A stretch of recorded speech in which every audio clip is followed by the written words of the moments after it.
Welcome to Hatch Guitar Studio. Today we're going to learn about the names of the strings and how to tune the guitar. Let's go. Alright, when it comes to the names of the strings, I have a little acronym that we use here at Hatch Guitar Studio that helps us remember all of the names of the strings, and you'll never forget it after this. So starting from the very top string, which is actually the lowest string on the guitar, we have E, A, D, G, B, and E. The acronym we use to remember that in that order is Eat at Denny's, Get Bad Eggs. So the first letter of each of those words will give you the names of each of the strings. So eat, so E, at, A, Denny's, D, get, G, bad, B, and then eggs, E. Now obviously you want to get out of the habit of what's the name of the string? Eat, right? You want to be able to think of that acronym in your mind and then say E, so that you can have those memorized. But very simply, those are the names of the strings on the guitar, and that applies to both acoustic guitar and electric guitar. That's called standard tuning, or also Spanish tuning, and it's exactly what it says. It's the standard. It's where you start on guitar. Okay. Second thing I want to teach you now that you know the names of the strings is tuning. And so this is how you go about tuning. And so you want to get a nice tuner. Snark tuner is what I've used since I started taking lessons. It's been the most reliable, the most easy to use, the most accurate tuner that I've ever used, and it just kind of rests nicely up here. So Snark tuners are great. You can get them again at Mountain Rock Music. Sometimes I have a couple that I have in the studio that I can sell you as well.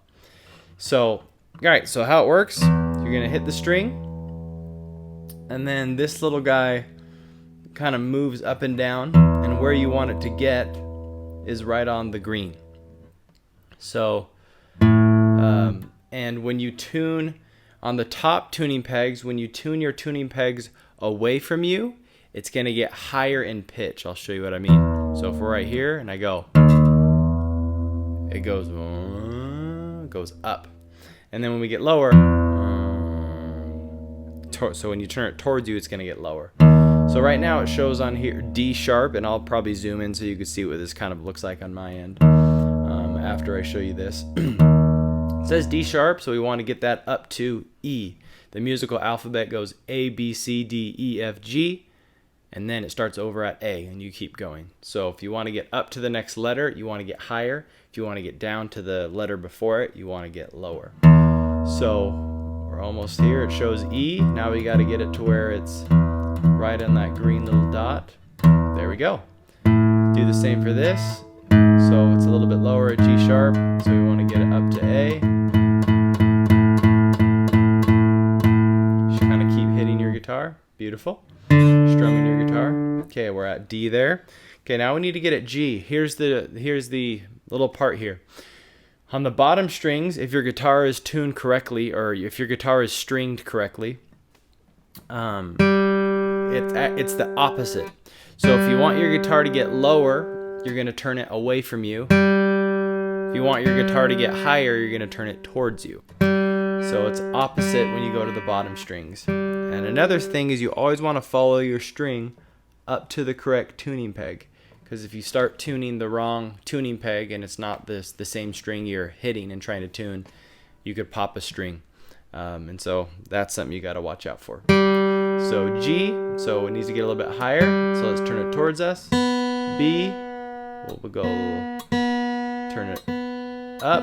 Oh, now we're too high, so turn it away from you. E, same type of situation. So by knowing the names of your strings, you can know which of these strings, which letter name or pitch it needs to be on your tuner, and that can help you out that way. Okay, hope that was helpful for how to tune your guitar as well as learn the names of your strings. I'll see you in the next video. Thanks.